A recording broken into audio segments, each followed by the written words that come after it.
Shark Media. From Washington, D.C., where former presidents face criminal trials and current presidents face accusations of cannibalism, this is Ballot, the podcast where we navigate the bizarre world of American politics, one laugh at a time.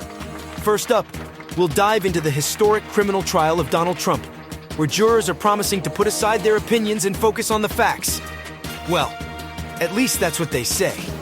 Then, we'll take a look at President Biden's latest gaffe, where he apparently confused Papua New Guinea with a cannibal haven. Yikes. And finally, we'll hear from Michael Douglas, who has some choice words about the age debate between Biden and Trump.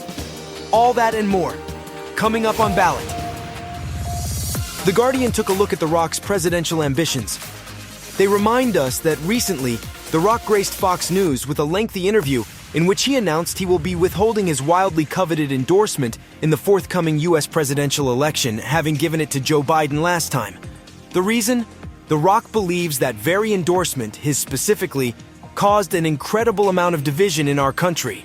In 2022, The Rock said, "I got a visit from the parties asking me if I was going to run, and if I could run, but he has left the door open, saying, if it ever happens, it'd be my honor to serve."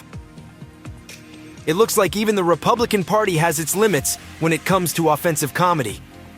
And apparently, that limit is Rob Schneider.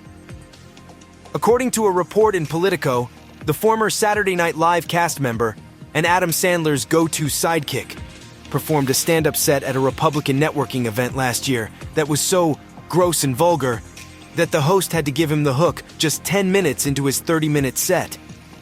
Now I know what you're thinking. Rob Schneider? Offensive? No way. But apparently, even the GOP has a breaking point. Before he was unceremoniously cut off, Schneider managed to squeeze in a joke about Korean whorehouses. Classy, Rob. Real classy. The material was so raunchy that it caused at least one lawmaker, Cindy Hyde Smith of Mississippi, to get up and walk out. Her spokesperson confirmed she didn't have to listen to it, and so she got up and left. I guess when you're a Republican senator, you have the luxury of walking away from offensive content. If only the rest of us were so lucky. The roughly 150 people in attendance, including more than 40 Senate chiefs of staff, were even emailed an apology by the event's organizers the next day. You know it's bad when you have to apologize for booking Rob Schneider. I mean, isn't that just implied at this point? It seems like not everyone is buying into the myth of Donald Trump, the business mastermind. In fact, a former official who served under him has a few choice words about the ex-president's supposed business prowess. Enter Miles Taylor, the former Homeland Security Chief of Staff. In a recent interview, Taylor didn't mince words when it came to Trump's business acumen. "Donald Trump is not a great businessman," he said. "He is a failed businessman across the board." Ouch. Talk about a performance review you don't want to get. Taylor went on to list some of Trump's less than successful ventures, including Trump Steaks, Trump Vodka, and Trump Airlines. I don't know about you, but I'm sensing a pattern here. Maybe slapping your name on everything isn't the surefire path to success after all. Monday is the day 12 lucky New Yorkers will have the privilege of hearing opening statements from prosecutors and defense lawyers as they paint very different pictures of the evidence against none other than Donald J. Trump. A president on trial? That's unprecedented. Well, buckle up, because this case has the potential to reshape America's political landscape and test the limits of our justice system. It's like a real-life episode of Law & Order, POTUS edition. At the heart of this case is Trump's alleged efforts to cover up a sex scandal involving a hush money payment to a porn star. Because let's face it, nothing says presidential quite like a good old-fashioned sex scandal cover-up. Am I right? For those of you who aren't familiar with legal proceedings, opening statements at a trial are like overtures. Both sides present a preview of what the jurors will hear from witnesses and see in documentary evidence. It's like a movie trailer, but instead of explosions and romance, you get legalese and courtroom drama. These opening statements are tightly scripted performances where lawyers try to persuade and charm the jurors who will ultimately decide their fate. Before any jurors were seated, defense lawyers asked them a crucial question. What do you think of the former president? And boy, did they get some honest answers. One juror called Trump selfish and self-serving, while another praised him for speaking his mind. I guess it's true what they say. You can't please everyone, especially when you're on trial. These jurors seem to understand the gravity of their role. One juror, a software engineer, put it this way: "I think that I can look at this as a person on trial, any other American citizen, and not take this person who used to be the president as that, and just stick to what's being shown to me."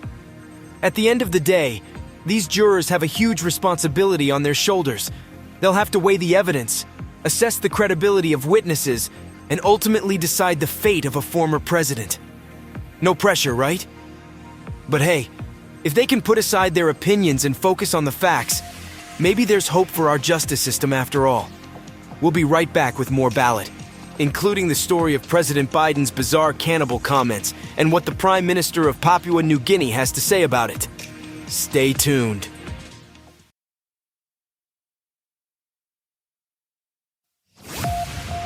It seems like President Joe Biden has found himself in a bit of a diplomatic pickle after making some rather unusual comments about Papua New Guinea.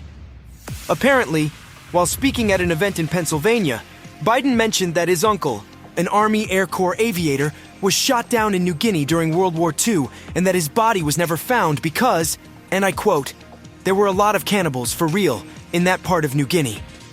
Now, I don't know about you, but when I think of diplomatic relations, the first thing that comes to mind is definitely not accusing a foreign nation of being home to a bunch of cannibals. As you might expect, the Prime Minister of Papua New Guinea, James Marape, was not too thrilled about Biden's remarks. In a statement, he defended his country, saying that it does not deserve to be labeled as such, and urged the United States to clean up the remnants of the conflict in the region. Here's the thing, though. U.S. military records about Biden's uncle's death make no mention of the aircraft being downed or of cannibalism. They simply state that the plane was forced to ditch in the ocean off the north coast of New Guinea for unknown reasons, and that the 3 men killed in the crash were never found. So, either Biden has some inside information that the rest of us don't, or he just really wanted to spice up his story with a little bit of sensationalism. I mean, nothing captures an audience's attention quite like a tale of cannibalism, right? It looks like Academy Award winner Michael Douglas has some thoughts on the age-old question, pun intended, of whether President Joe Biden is too old to be commander-in-chief. And let me tell you, he's not holding back. In a recent interview with CNN's Fareed Zakaria, Douglas, who is a sprightly 79 years young himself, was asked if he wished Biden had bowed out and let the field choose somebody else. But Douglas wasn't having any of it. He defended Biden, saying that everybody he's spoken to about the issue has told him that the president is as sharp attack and fine. Now, Douglas did acknowledge that we all have issues with memories as we get older, and that sometimes we forget names. He even mentioned that Biden has overcome a stutter in his life, which might cause him to pause occasionally. But here's where things get interesting. Douglas then dropped a not-so-subtle reminder about a certain former president named Donald Trump. He pointed out that Biden's entire cabinet, including his vice president, would be more than happy to work with him again in the next term. But when it comes to Trump, Douglas said, and I quote, "I cannot say that about the other candidate running because nobody in his cabinet from 2016 wants to be involved with him." NBC News reports that the share of voters who say they have high interest in the 2024 election has hit a nearly 20-year low at this point in a presidential race, which kind of sucks if you're me and host this podcast. Is there anybody out there? Well, that's all for this episode of Ballot. Thanks for joining us on this wild ride through the world of politics. Until next time, remember, if you can't laugh at the absurdity of it all, you might just cry.